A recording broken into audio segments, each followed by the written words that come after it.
Soy Mauricio Herrera, director del Semanario Universidad, y le doy la bienvenida a su programa Puntos de Vista, en donde profundizamos en los principales temas de la portada del Semanario Universidad de esta semana.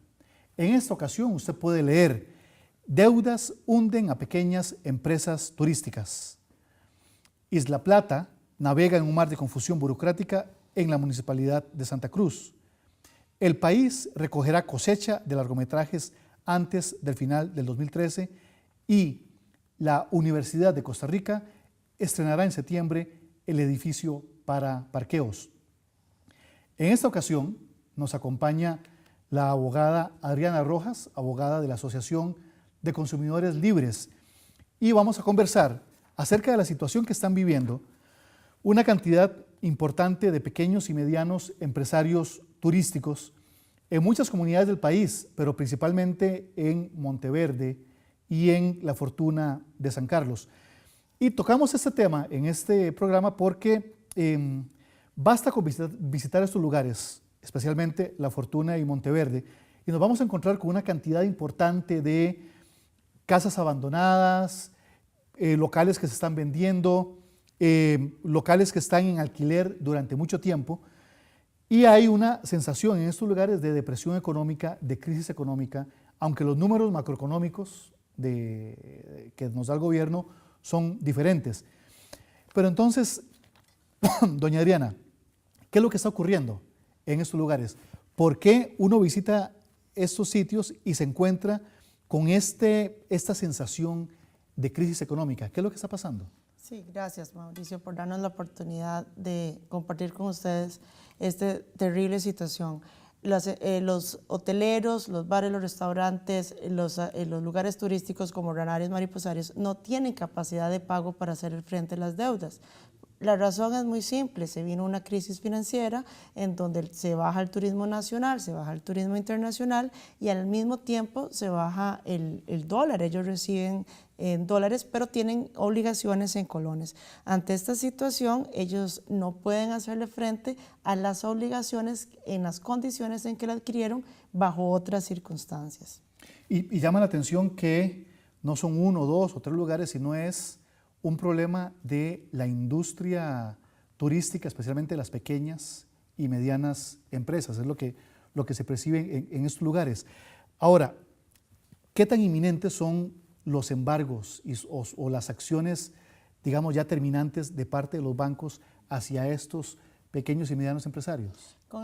Después de 90 días de atraso en el pago del crédito, las entidades bancarias envían a cobro judicial y el juez va a durar un promedio de 5 a 6 meses para presentar la fecha del remate. Una vez que se presenta ese remate, ellos tienen la única opción de pagar o de acudir a la vía judicial a suspender el remate. Sin embargo, obviamente los remates han aumentado un 77% a nivel nacional, en donde un monto importante o un porcentaje importante son las empresas de turismo, las pequeñas empresas de turismo. Usted los está asesorando a ellos como abogada de la Asociación de Consumidores Libres, pero ¿cómo es que se da esta relación con ellos? ¿Por qué usted entra a apoyarlos y ayudarles en el problema legal que están teniendo en estos momentos? La especialidad de la Asociación de Consumidores Libres es el consumo bancario y crediticio. Estamos especializados en ese tema y ellos son un sector importante afectado igual que otros sectores. ¿Cuál ha sido hasta ahora, en términos muy concretos, el impacto sobre las familias, sobre personas, sobre las comunidades? Ha sido terrible. Las personas se han enfermado, se han tenido que recibir operaciones, han estado internadas en psiquiatrías, mujeres han perdido sus bebés, la depresión ha sido espantosa. Ha habido mucha desintegración familiar. Esto ha generado mucho roce interno entre los matrimonios y las familias, porque una persona siempre le va a echar la culpa al otro miembro de la familia, para que adquirió un crédito, porque lo hiciste, es que fue un error, y eso ha generado problemas emocionales bastante importantes. Inclusive algunas personas se han ido del país para conseguir mejores ingresos, más trabajo, en donde la familia se ha desintegrado más. ¿Cómo han operado estos embargos cuando han ocurrido? ¿Hay avisos? ¿Hay algún tipo de no sé, como de prevención, o los bancos han sido flexibles para, digamos, no hacer un remate cuando una persona puede estar enferma? ¿Ha habido algún tipo de, digamos, de ayuda en ese sentido o de flexibilidad para colaborar con...? En ningún momento, bajo ninguna circunstancia. Inclusive tenemos un caso en que un señor tuvo un insomnio la noche anterior, antes de una reunión muy importante con una entidad bancaria. A raíz del insomnio tuvo un accidente en ruta hacia la entidad y estuvo 3 meses en estado coma. Cuando esa persona se despertó, ya no había hotel, no había fincas y no había un local que se le alquilaban al propio banco. Sí, le remataron todo. Su propiedad estando en estado de coma. Sí, y la notificación fue en estado coma. Eso uno pensaría, digamos, desde el sentido común, que es absolutamente irregular. Absolutamente. Es ilegal en todos sus extremos. Y imagino que usted está ayudando a buscar los procedimientos adecuados para revertir ese tipo de situaciones. En este tipo de situaciones se busca una indemnización por daños y perjuicios ante las cláusulas y prácticas abusivas de la entidad bancaria. ¿Cuál ha sido la actitud, digamos, de funcionarios del gobierno cuando ustedes han buscado algún tipo de acercamiento para pretender o para intentar algún tipo de solución al problema? Han recibido insultos. Cuando se han reunido con altos jerarcas, lo que han dicho es que son malos administradores, que cuando estuvieron en momentos prósperos compraron carros nuevos. Entonces se les hace la pregunta: un crédito de $3 millones en una empresa de $10 millones, ¿se va a perder por un carro de $30,000? No tiene ningún sentido. Si eran malos administradores, ¿por qué hicieron los análisis de pago tan beneficiosos para otorgar cantidades de créditos? Y esos créditos, si estamos hablando que estamos en créditos de $3 millones o $1 millón, no es que iniciaron por esos montos. Lo que pasa es que ante la crisis financiera se empezaron a aumentar como una bola de nieve para evitar ocultar la morosidad ante la SUGEF y evitar las represalias de la SUGEF. Empiezan a dar créditos con la finalidad de pagar cuotas mensuales. Profundicemos un poco en ese punto. Es decir, para que no aparezcan como morosos, para que no crezca la morosidad en el banco, se les otorgan nuevos créditos que hacen que la bola de nieve crezca. Sí, porque los créditos se han puesto, o sea, ya llegan a montos imposibles de pagar, pero no iniciaron así. En el momento en que el empresario, por decir un ejemplo, hotelero, se acerca a la entidad bancaria y le dice: no tengo turismo, o tengo muy poco turismo, o el turismo que está llegando está pagando precios muy bajos para poder competir por la situación de la crisis financiera, entonces la entidad bancaria en un primer momento le dice: vamos a hacer un refinanciamiento, vamos a hacer una readecuación. ¿Eso qué significa? Que le van a dar $200,000, $300,000 más, con la finalidad de que se paguen las siguientes 24 cuotas mensuales o 36 cuotas mensuales. Entonces, en ese momento, el banco queda bien ante la SUGEF, pero el crédito empieza a subir y a subir y a subir. Cuando se acabaron esos meses, vuelve otro crédito en las mismas condiciones, hasta que llegara al punto en que es impagable. En el próximo bloque vamos a conversar acerca de las razones por las que esos empresarios intentaron o se atrevieron a pedir créditos muy importantes ante los bancos.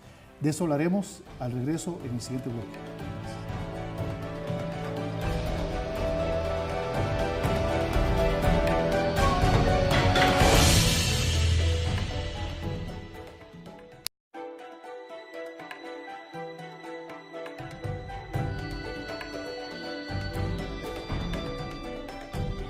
Gracias por continuar con nosotros en su programa Puntos de Vista.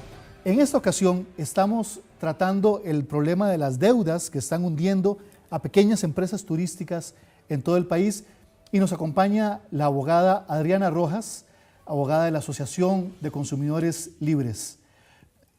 Doña Adriana, ¿por qué esos empresarios turísticos se endeudaron tanto si no tenían capacidad para soportar esos compromisos? Bueno, en el año 2002 aproximadamente el Instituto Costarricense de Turismo estableció informes indicando que se esperaba duplicar el turismo para el 2012. Entonces hizo acuerdos con las entidades bancarias, con la banca pública específicamente, para que se le otorgara a los propietarios que ya tenían sus cabinitas o que ya tenían algún negocio de turismo, para otorgarles créditos para crecer y aumentar habitaciones. Eso sucedió no solamente en Monteverde, en la Fortuna San Carlos, también sucedió en Cartago, en Guanacaste. Entonces, ¿qué pasa? Las entidades bancarias, los analistas de créditos realizan informes de capacidad de pago con proyecciones establecidas a raíz de un informe ICT, en donde dice, esperamos un aumento de 2 millones de turistas para el 2012. ¿Verdad? Entonces ocupamos 2.000 habitaciones más por cada zona. Entonces, bajo esa perspectiva, se otorgan créditos y ellos empiezan bien. Lo que no se esperaba era una crisis financiera. Y hubo una estrategia de parte de los bancos y el gobierno para invitar activamente a los pequeños y medianos empresarios turísticos a adquirir esos préstamos.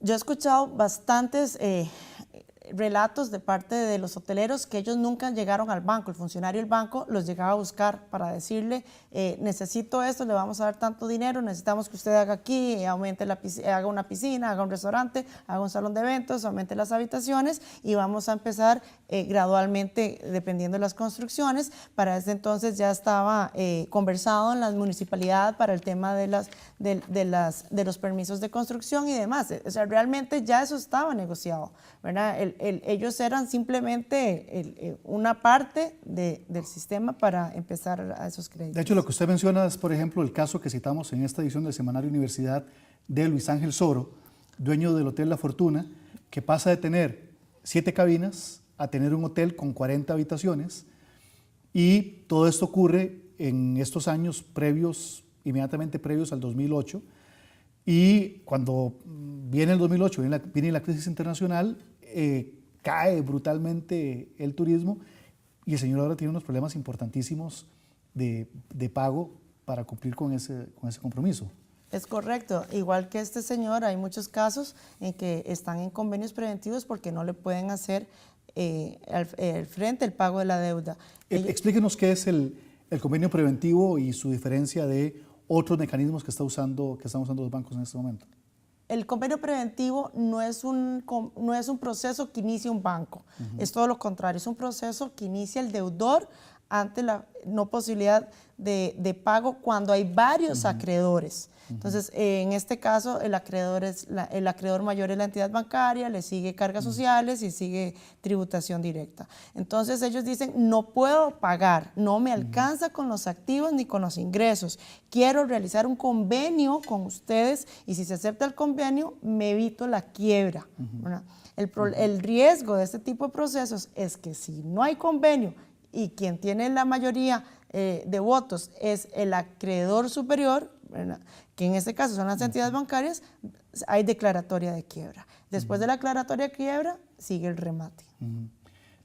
Que muchos ya están en esa situación. Ya hemos perdido hoteles en remates por convenios preventivos, que la entidad bancaria no acepta el convenio y hay declaratoria de quiebra. Hay un lamentable caso, incluso nos enteramos en Orosi, de una familia que ha tenido una finca durante 150 años y están a un paso de perderlo porque se pasaron de ser agricultores y ganaderos a tener un emprendimiento turístico y se vieron metidos en esa situación. Ese estudio del ICT del año 2002 fue usado de alguna manera como base para poder asegurar o justificar los créditos para estos empresarios. Fue el fundamento de los analistas para el análisis de capacidad de pago de cada deudor. Es correcto, fue utilizado.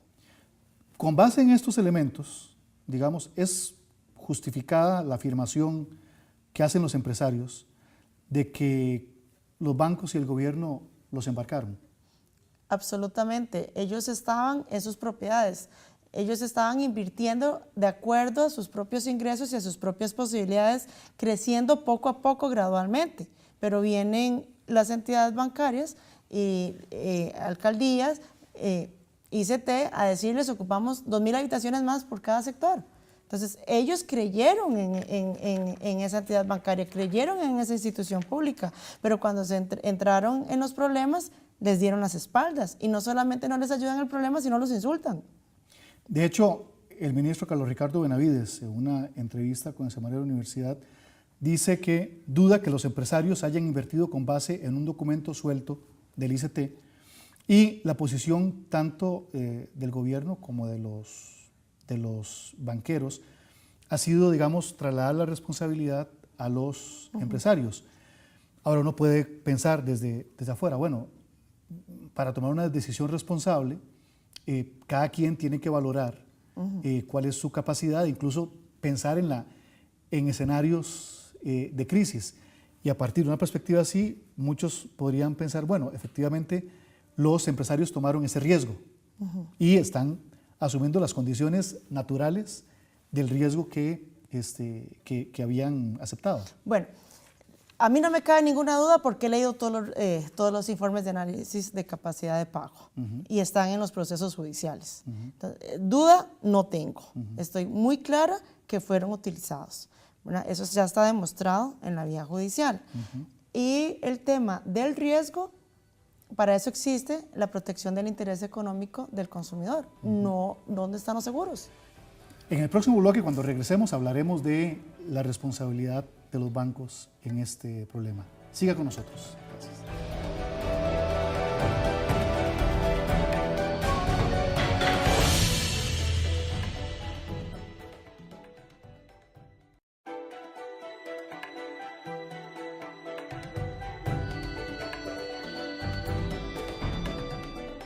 Gracias por continuar con nosotros. En esta ocasión conversamos con Adriana Rojas, abogada de la Asociación de Consumidores Libres, y estamos conversando acerca del problema de las deudas que están hundiendo a las pequeñas empresas turísticas en muchas comunidades del país. Doña Adriana, ¿cuál es la responsabilidad de los bancos en el problema que están pasando esas empresas? Y más bien, o la pregunta también se puede formular en términos de que si es cierto lo que dicen los empresarios de que culpan a los bancos y al gobierno por haberlos embarcado. ¿Qué tan cierto es eso? La responsabilidad es civil, que se genera el derecho a la indemnización por los daños y perjuicios. No solamente los daños materiales, sino todo el daño moral que ellos han vivido a raíz de esa situación. La responsabilidad es muy clara. Ellos otorgan créditos sin capacidad de pago y sin protección del interés económico, porque tenían seguros para asegurarse las garantías, seguro contra incendios, seguro contra terremotos, porque no tenían seguros contra la principal fuente de ingresos cuando la ley es muy clara que se tiene que proteger al consumidor. Y ellos estaban pagando sumas importantes por esos seguros. Ahora, existen en la realidad. A la hora que ellos entran en crisis, pues, tienen la posibilidad de acudir a esa protección. Si se hubieran pagado los seguros, hubieran tenido esa posibilidad, pero en este momento no se han encontrado esos seguros. Sí los hemos estado rastreando y no aparecen, a pesar de que se estuvieron pagando en el momento que hubo capacidad de pago. Acordémonos que el momento de la falta de capacidad de pago es a raíz de la crisis financiera, no al inicio. Ellos al inicio venían bien pagando de acuerdo a la producción que estaban teniendo de las ventas de sus productos y sus servicios.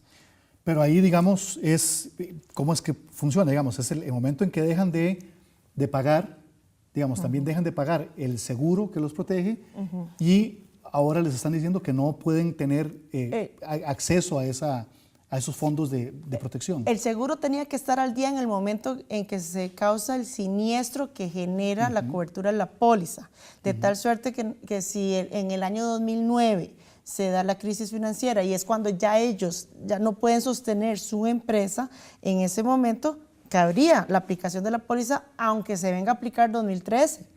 Pero porque sucedió el siniestro sucedió en el momento en que el seguro estaba al día en el pago, ¿correcto? Aquí el problema es que no encontramos esos seguros. ¿Dónde están esos seguros que se pagaron? ¿Qué gestiones han hecho ustedes, digamos, para buscar o para procurar la cancelación o el que se haga efectivo esa protección? Estamos solicitando al Instituto Nacional de Seguros la información de este tipo de seguros. ¿Por qué? Porque el INSS no tiene una relación directa con el deudor. En el momento en que el deudor acude a una entidad bancaria, el crédito incluye los seguros y esos seguros provienen de convenios colectivos entre la entidad bancaria y el INS. Y el INS delega a la entidad bancaria la información de la aplicación de pólizas, cuando los banqueros no saben nada de seguros. Entonces, no conocen el tema, pero se lo tienen que explicar al consumidor. Entonces, si yo le digo al consumidor cuáles son los seguros que usted está cubierto, cuáles son las pólizas, no saben de lo que estoy preguntando. Es decir, a ellos los inducen a, lo que usted nos está contando, ellos los inducen a adquirir estos préstamos, entran en problemas, y cuando entran en problemas, además no cuentan con la protección que ellos creían que estaban pagando. Es correcto.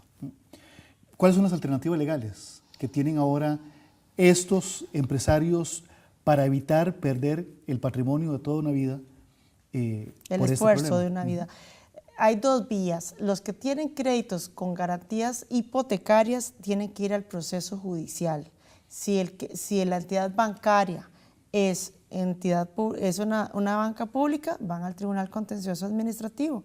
Si la banca es privada, van a un juzgado civil. Si hay garantía de fideicomiso, ¿verdad?, en donde traspasan las propiedades a una figura de esta naturaleza, tienen cláusulas arbitrales y los procesos se ventilan en la Cámara de Comercio. Ahora, ¿tienen algún margen de acción dentro de esos procesos? Porque son procesos que pueden ser bastante largos, pero hasta donde entiendo, los procesos de remate más bien son muy acelerados. ¿Cómo funcionan esos dos tipos diferentes de tiempos de tal manera que ellos puedan tener alguna opción de defensa real?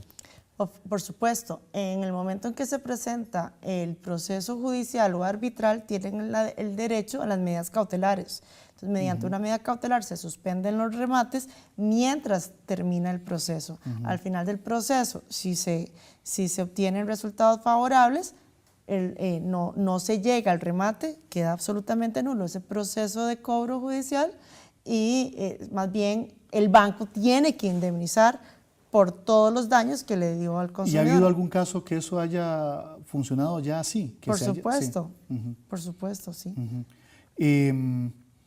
Los demás pueden, por las distintas vías, pueden comenzar entonces a buscar esas alternativas, pero es viable, es factible. Ya tenemos más de 32 demandas presentadas del sector turismo en la vía judicial y tenemos en procesos en la Cámara de Comercio 3 o 4 que se están iniciando.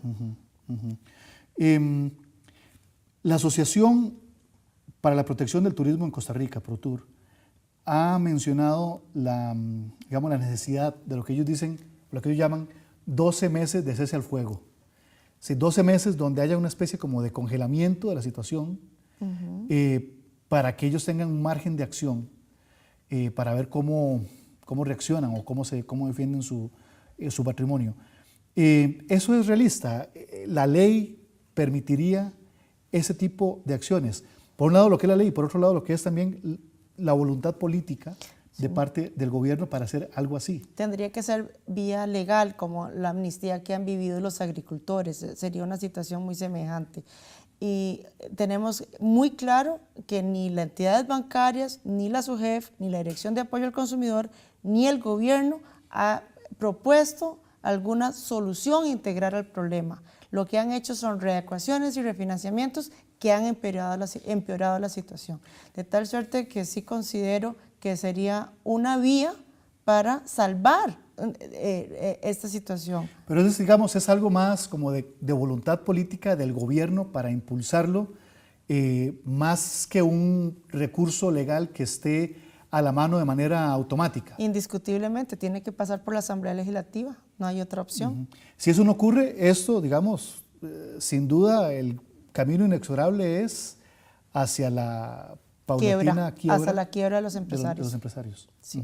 También han hablado de la necesidad o la posibilidad de una declaratoria de emergencia del sector turismo o del sector de las pymes turísticas. Es parte de lo mismo, esta amnistía o este perdón de alguna parte de las deudas, por lo menos de un 50%, con respecto a de la banca pública. No podría tener posibilidades de hacer eso en la banca privada. Sería parte de esta situación de emergencia que podría ayudarlos. Ellos cuando firmaron los documentos de los préstamos con los bancos, firmaron lo que se llama un contrato de adhesión, que es un contrato, según usted me lo explicaba, que se toma o se deja. ¿En qué medida eso fue correcto? ¿O es correcto que los bancos planteen esos créditos en esos términos? Los contratos de adhesión son figuras generales para entidades bancarias y entidades aseguradoras en todas las partes del mundo. Lo que no se vale es que incluyan cláusulas abusivas. Bueno, los contratos de adhesión están... ¿Y estos contratos que firmaron los empresarios turísticos tenían cláusulas abusivas? En promedio entre 6 y 8 por contrato encontré, por cada de los 32 que tengo. ¿Y eso permite impugnar legalmente esos contratos o anularlos? Exactamente, como el caso del Hotel Gaia. Se anulan las cláusulas abusivas y se recibe la indemnización. Se paran los remates, primero se suspenden, se paran los remates, se anulan y se recibe la indemnización. Y de ahí en adelante tienen capacidad de pago. ¿Por qué? Porque en el momento en que se anula la cláusula abusiva, la cuota mensual se disminuye hasta en un 100%. Hemos tenido casos en que se disminuyen de $17,000 a $5,000. Es decir, los bancos costarricenses hicieron que los empresarios turísticos firmaran contratos que contenían cláusulas abusivas. Entre 6 y 8 cláusulas abusivas por contrato fue lo que yo encontré. Muchísimas gracias, doña Adriana. Ha sido muy ilustrativo la explicación que usted ha dado de este problema que está ocurriendo, y a ustedes les agradezco muchísimo su compañía en este programa. Véanos la próxima semana en una edición más de Puntos de Vista. Muchas gracias.